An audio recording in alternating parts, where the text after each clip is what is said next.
If you want to see me create another look with the Pat McGrath Mothership VI, aka Midnight Sun palette, then stick around.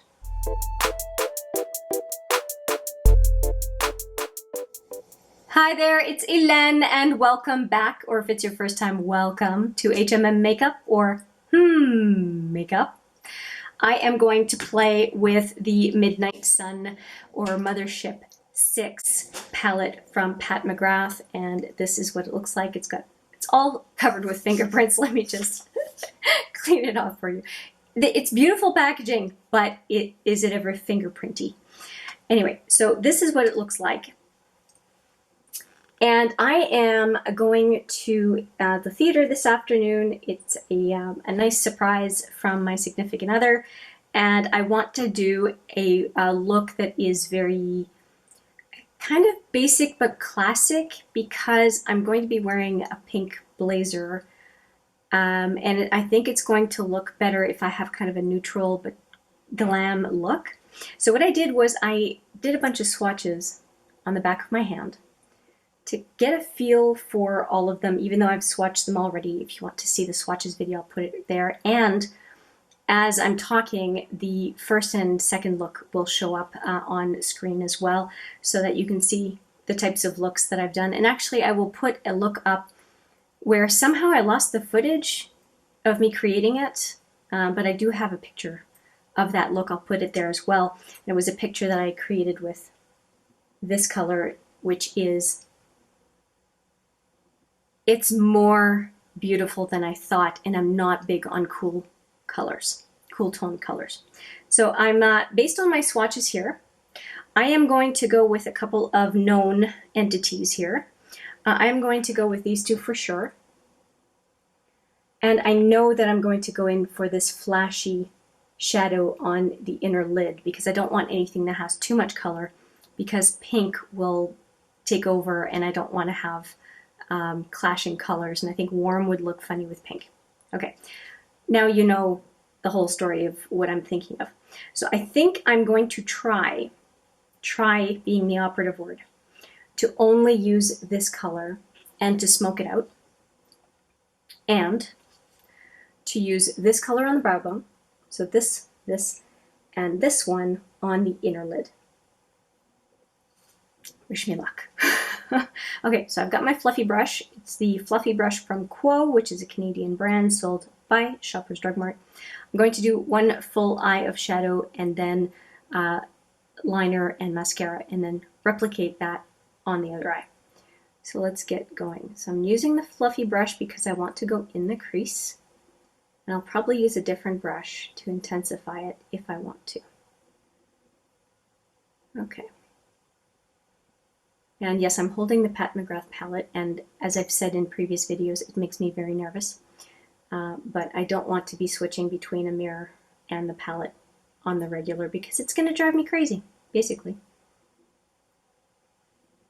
That was one dip into that chocolate brown. One dip. That is pretty awesome. Going to just bring it a little bit higher on the brow bone with whatever's left on the brush.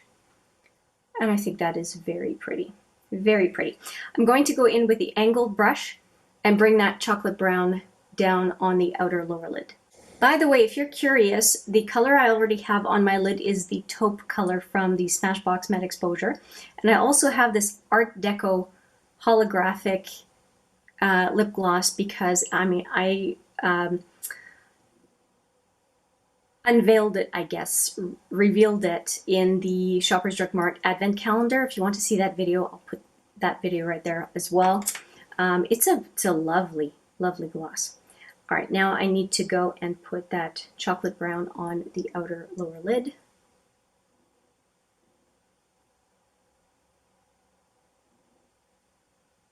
And of course, it's a fluffier brush than a liner brush, but I will probably put some as liner, although that might be enough. I may decide later on to put liner on the lower lid, but that's looking really good, in my opinion. I'm going to go in with this brush, which is the Smashbox full coverage shadow brush, and I'm going to go back into that matte brown, cool matte brown. I'm just picking up the kick up, nothing much. And I'm going to go and accentuate, or intensify, I should say, the brown on the outer lid. So this is a deep look, but I'm hoping that the other two shadows will lighten it up a little bit.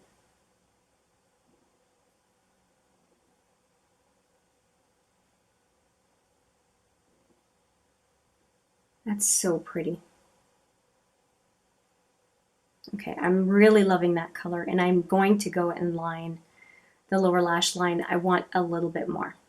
So going in with that same color with this little precision smudger brush, and I'm just going to add as little as I can on the very inner lash line.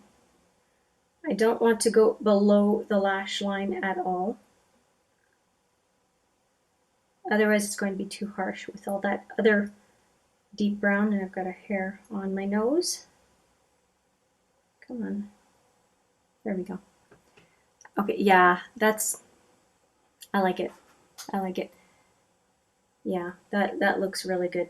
Just going to go a little bit more on the very, very inner lid, but that really brings out the eye, doesn't it?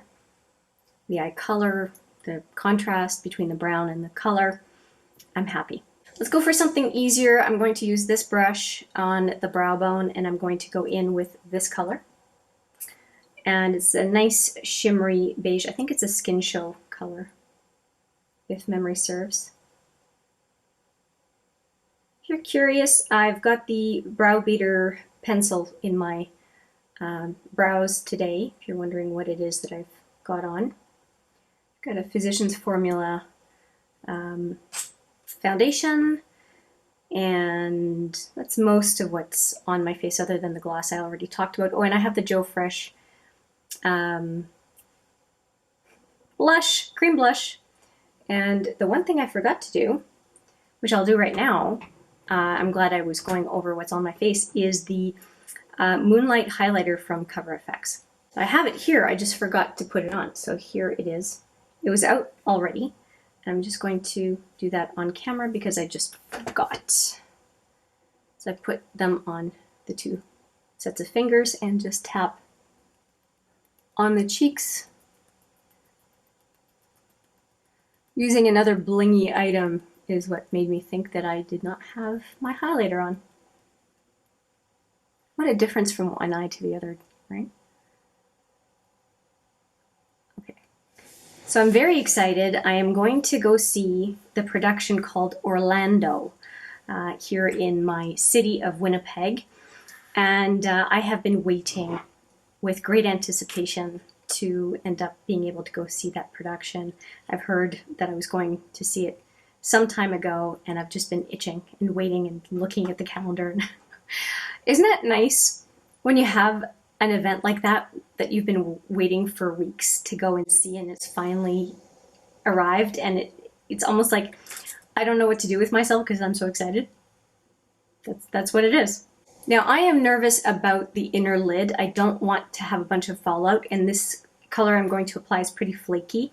So I'm going to put Base Booster on from BH Cosmetics. I almost said the wrong brand.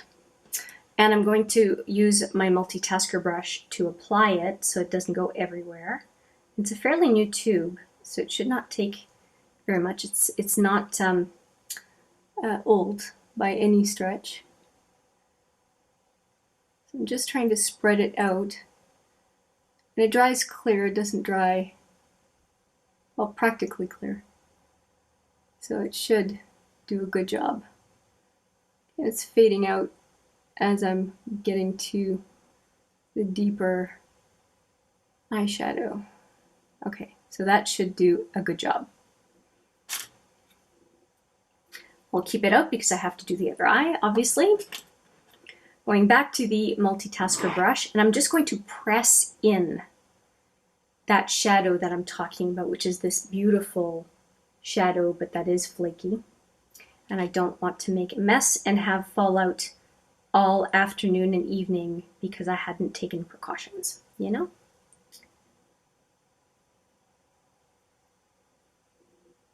Okay, it's very sticky and it's a good thing. Sticky on the brush, sticky on the eye, perfect.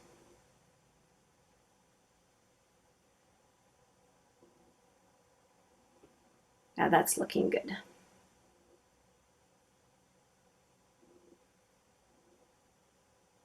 I didn't want to take away from the pink, the color of the top I'm going to wear, because it's kind of a soft pink, but it's a soft pink with a kind of a furry collar, and I think that that's kind of a nice feature of my outfit. I don't want to have too much color on my eyes.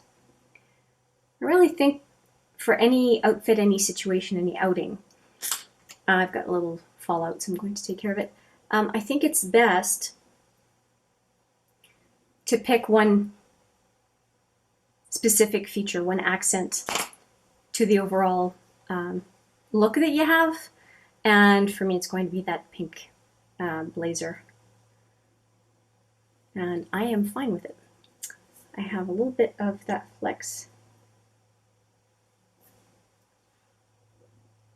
still. And to fix that completely, I'll just use some powder and possibly a little bit of concealer to fix that underneath my eye. I don't know if you can see, probably not, but there's some little bits here. Okay, that went really well. I don't want any kind of bling on the lower lid. I don't think that that's going to look good. I'm going to do liner with you now and mascara, and then, like I said, replicate on the other side for you to see the final look. I think I'm going to go just with that gloss because, again, I don't want to overpower the face, and then I'm repeating myself. You know what I'm talking about. And I'm going to use a liner that I barely ever use, which is the Anastasia eyeliner, liquid eyeliner, or liquid liner is what they call it. Very basic liner, but it's jet black, if I remember right. And I've got it on the other side. It's pretty deep color. Makes me think of the Huda and ABH make me think of their respective liners. And I'm going to just try to not have too thick of a line. So I'm going to stop talking because I'm for sure going to mess it up.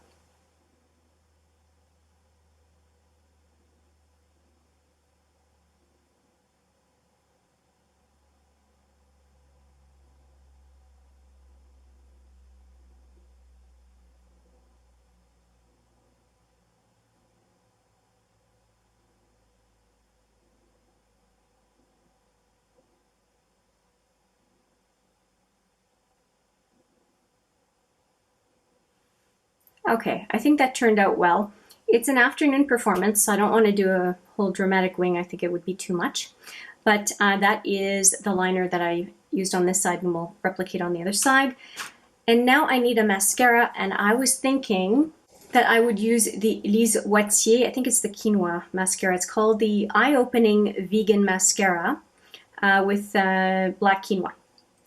And I'll show you the brush. And that's what it looks like. And that is what I'm going to apply on my lashes. And what I'm going to do with my lashes, which I do once in a while, is I want a sultry look. And without using fake lashes, right, I want to bring the lashes out a little bit. So almost like pulling the lashes to the outside purposefully for them to dry that way. And it gives the effect that I have more lashes on the outer part of my lid than I do on the inner part. And I think it gives a bit of a more of a sultry look. Maybe I'm deluding myself, but I see it dry toward the outside, and I really like the effect. So that is what I want on the other side. I'm going to go off camera, replicate it, as you know, and we'll come back to see you with my final look. And here's the final look. I'm really happy about it. I think you can see my top a little bit here. I think it goes well with a pink theme for the rest of my outfit. And yeah, I'm really happy. So I used obviously the Mothership VI, and I just want to mention a few of the things. I mentioned that I used the brow beater. It is in Taupe Trap, and that's from Urban Decay. I used the ArtDeco holographic lip gloss, which was for most of the video, and I've now topped it with this Estee Lauder Pure Color Gloss in 25 Praline. So I have that on top of the ArtDeco gloss. For upper lash line, I did use the Anastasia liquid liner. I think it does a very nice job, but it does dispense a lot, so you need to be careful. I also used the Lise Watier Black Quinoa Mascara. I like it. I did 2 coats, again, moving the lashes to the outside, and I think it did a good job. And finally, I don't think I talked about this, but I did use the 24/7 Glide On Pencil by Urban Decay in 0 on the upper waterline. I think that's it. I haven't done setting spray yet, but I will use the Urban Decay All-Nighter Setting Spray. And that's my look for today. I hope you enjoyed me creating yet another look with the Pat McGrath Mothership VI Midnight Sun. And I sure hope that the play that I'm off to see is going to be a good one. But regardless, I will have fun and will enjoy the look that I came up with along with you today. Let me know what you think. I always look forward to hearing your feedback. And with that, I will say thank you so much for watching. I appreciate it every single time. And I look forward to seeing you in the next video. But for now, take care.